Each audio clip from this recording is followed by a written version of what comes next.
flattering and humble introduction. Thanks very much for having me here tonight, and John 23rd for inviting me down to speak, and Mr. Henderson.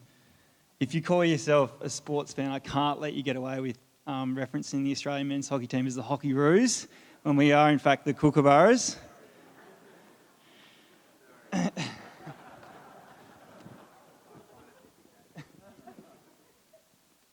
No, but seriously, thanks for having me down. It's a privilege. I really do enjoy sharing my journey. I think everyone's got an interesting story, and I'm lucky enough to be able to share some of that with you tonight, and hopefully you can take a few things away, and if not, maybe get a look into the mindset of, a high-performing athlete or one that's in a high-performing team, I think, and lucky enough to be a part of that for the last 10 years. I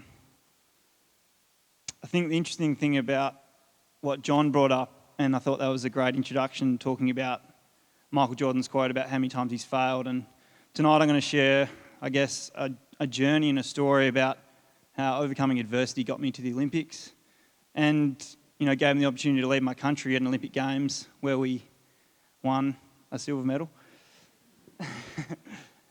No, but I'll get straight into it. And I think if I digress straight to 2013, I was sitting in Perth, and the rest of the Australian team was over in Europe competing against the other best teams in the world, and I wasn't injured.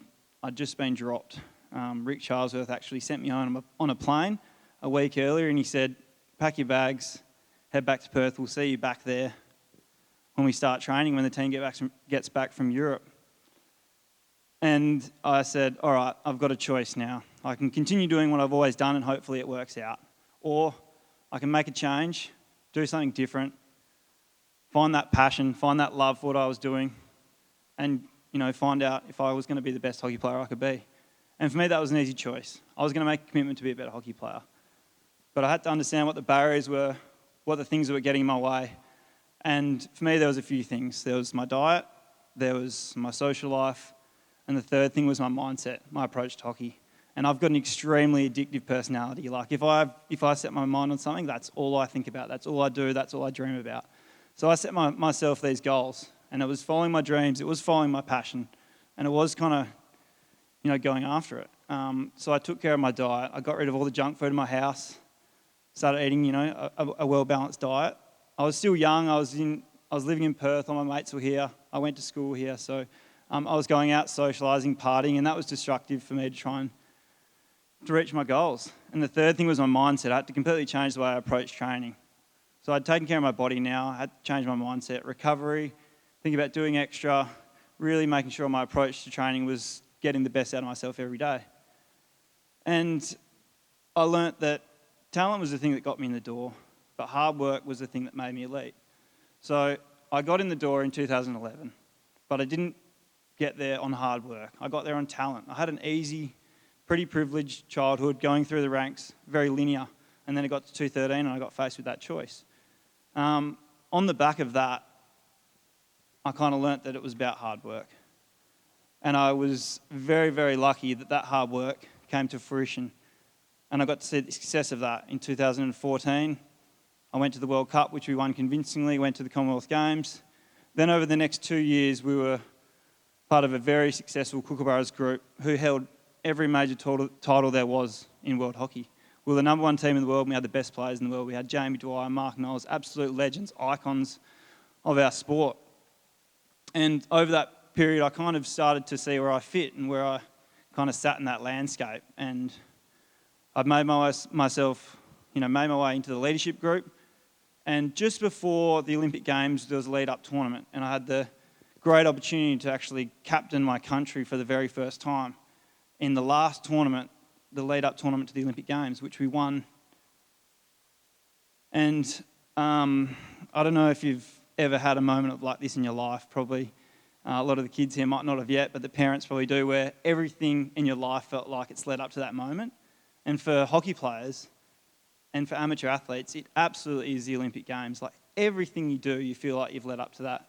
Your childhood, my schooling at Aquinas, my debut in 2011, that heartbreak in 2013, all that success through 2014, 2015, captaining my country in 2016.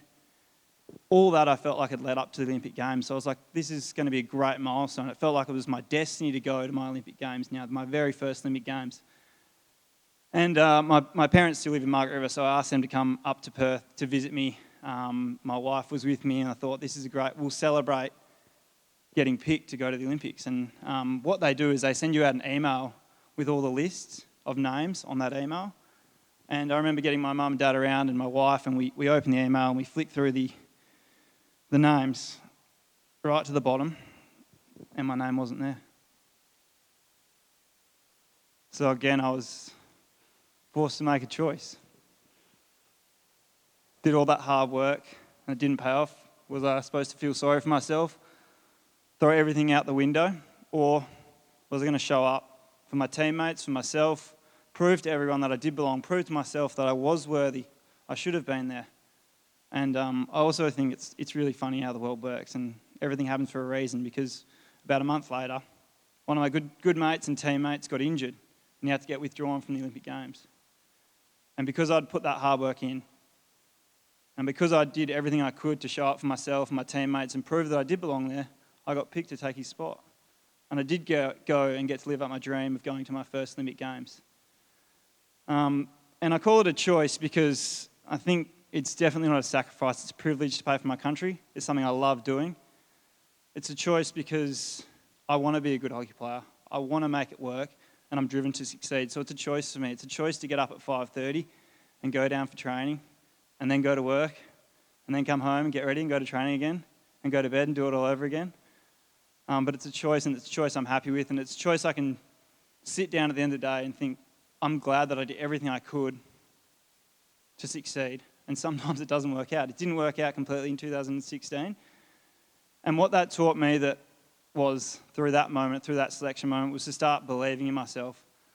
I got in on talent, I'd done all the hard work, and now was the moment where I had to start believing in myself.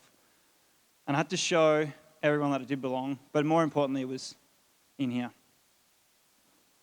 And I went through, the funny thing is, like, you look back on your career, and those are the two most pivotal moments in my career without a doubt. And they were the two most challenging periods in my life. But that was a real catalyst for success and personal success for me. I was really lucky to continue to be in that team after the Rio Olympics. We didn't perform well, but I maintained my spot. And went on to be nominated for Best Player in the World twice in a 3-year period. And then captaining the team to a World Cup bronze medal, which I'm very proud of. A few more international tournament wins, and then ultimately 2021 Olympic silver medal and 2022 Commonwealth Games gold medal. And when I reflect on that period, for me it was so much about the journey than the outcome. Like, what you get from achieving your goals is nowhere near as important as what you become from achieving your goals. I was sitting in the change room with all the fellas after we just lost the Olympic gold medal in that shootout, and it was brutal. Like, it's still raw for me now, it still burns me.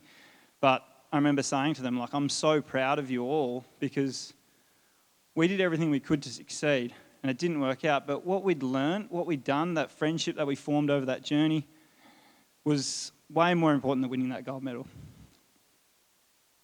So I guess the 3 takeaways for me, and if you take anything away, is, failure is such a good opportunity to grow, so take it on with a big spirit. And the second thing is, talent gets you in the door, but it's hard work that makes you elite. And the last thing is, enjoy the journey, enjoy the ride. It's going to be challenging, there's going to be periods where you enjoy it, but that makes us who we are as people.